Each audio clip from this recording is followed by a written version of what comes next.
What's good, guys? It's Sam here, and I wanted to talk about the three things to do to take testosterone safely. Before I do that, make sure you press that red button that says subscribe and that little bell notification. Tap it, and it'll just show the little parentheses around it, and then YouTube will notify you every time I post a video.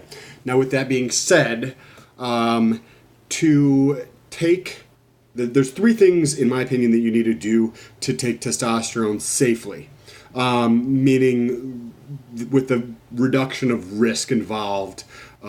So the first is, and I put a list here.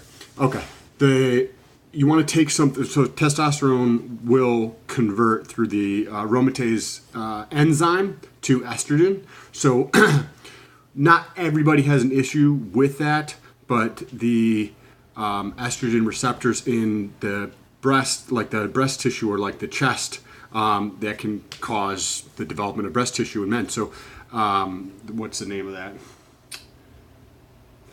You can let me know down below in the comments. I can't remember the name of it right off the top of my head. But so you want to take something to inhibit that. So like something like a Arimidex, you take something like that. I'm not going to talk about dosing because your doctor is going to prescribe it, or you can just Google that shit. Another is, and first of all, the level of testosterone. Actually, we should talk about that. The doctor prescribed. So my doctor has prescribed 250 milligrams of testosterone. It's a blend. I don't remember what the blend is. 250 milligrams per week of that. So I actually have tamoxifen because that's all I have, but that also does the same thing.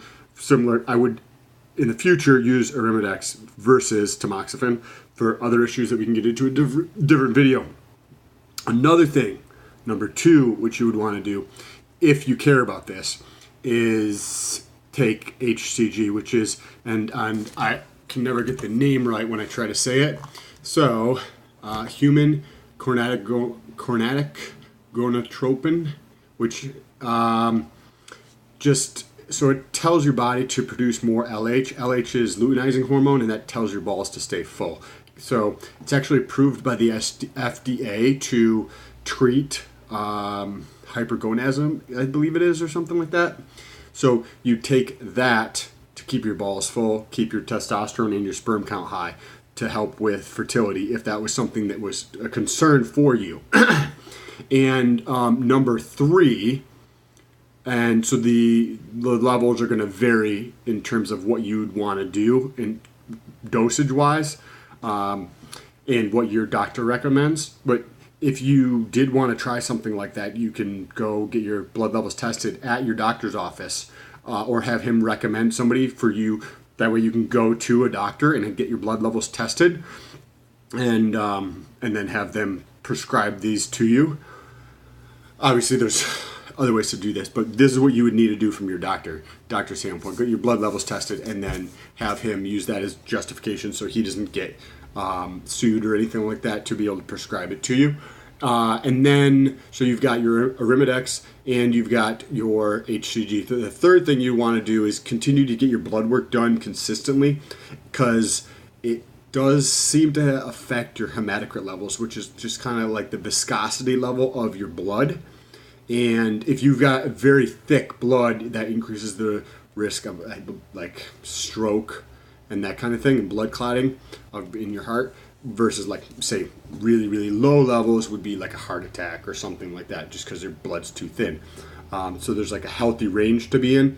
My opinion, I like to see a time series in my own blood work versus a cross-sectional relative to other men in my age group, just because maybe I just have a tendency to be on the higher end of the range for hematocrit levels. So if I'm comparing to other people, then it would already be on the high end, right? And it would look like it's a big risk factor. But after 3 or 4 periods of blood work getting done, whether that's every 3 months or once every 6 months or whatever the case is, then I get to see where I fall consistently, if that's changing, right? So if you take it once and then you do it again, 4 months later, and do it again 4 months later, get to see if it's trending up. If it's trending up, then all you literally do is just go give blood. And there's different ways to go about do that, but it's not that difficult to figure out. Anyways, if you guys had any questions, let me know down below in the comments. I just want to make a quick video on that because I feel like it's something that is not talked about enough in order to do it safely. I feel as though testosterone can help a lot of people with a lot of different things, whether that's, say, just like fatigue or just feeling stressed, gaining weight, not being able to sleep, depression, like a sex drive, all sorts of different things that your doctor will prescribe you medicine for that's going to cost money, a lot more than testosterone, Arimidex, and HCG, and giving blood a lot of times can be free. But that can fix all of those things, or not necessarily fix them. It could fix all of them, but it has an impact on all of those things. So the doctor doesn't have any incentive to do that,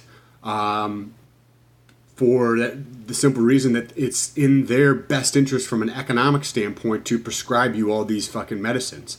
Where they make money on them, the pharmaceutical companies make money on them. You know what I mean? So it doesn't make sense for the doctor to prescribe you, say, testosterone, Arimidex, and HCG, which is something that's going to be like testosterone is like 30. If you get it from a doctor, I'm not sure how much it is, or depending on your medicine or your insurance and stuff. But if you bought it on, say, online or something, it's like $30 to $50 for maybe like a 2-month supply or something like that.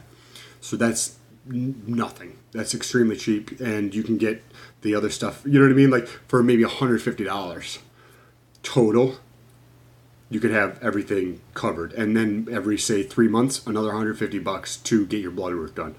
It's not that much, and it can impact all of those things that I just mentioned, but the pharmaceutical companies and the doctors don't have any incentive to do that for you because it's so incredibly cheap to do that.